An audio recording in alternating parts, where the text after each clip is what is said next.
அப்படி நீங்கள் இருந்தீங்களா இல்லையான்றதுக்கு அடையாளம் என்ன? தேவதைகளுடைய சிலைகள், படங்கள் இருக்கு. ஆனால் மனிதர்கள் என்ன நினைக்கிறாங்க? இறந்த உடனே ஜோதி போய் ஜோதியில கலந்துடுச்சு. அதுக்கு பாபா சொல்றார், நான் பரந்தாமத்தில் தான் இருக்கிறேன், ஃபார் யுவர் இன்ஃபர்மேஷன். எந்த ஜோதி போன ஜோதி வந்து இங்கே கலக்கலை, நான் இங்கே தான் இருக்கிறேன். எல்லா ஆத்மாக்கள் கீழே போனதை தவிர ஒன்று கூட ரிட்டர்ன் வந்து வரல. அதில் ஜோதி போய் ஜோதியில் கலக்காது. தேவதைகள் அப்படியே ஜோதியில் போய் கலந்துடலை, மறுபிறவி எடுத்து இப்போ இங்கே தான் இருக்காங்க.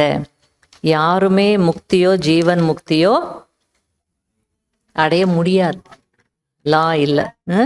வர்றதுக்கு தான் நமக்கு தெரியுமே தவிர போகிறதுக்கு வழி தெரியல. அதை காட்டிருக்காங்க இல்லையா? அபிமன்யுக்கு அந்த சக்கர வியூகத்தில் உள்ளே போகிறதுக்கு தான் தெரியுமா, வெளியில் தெரியாது. அது நம்முடைய கதை தான். வந்துடுறோம், கர்ம கணக்கெல்லாம் உருவாக்கிடுறோம்.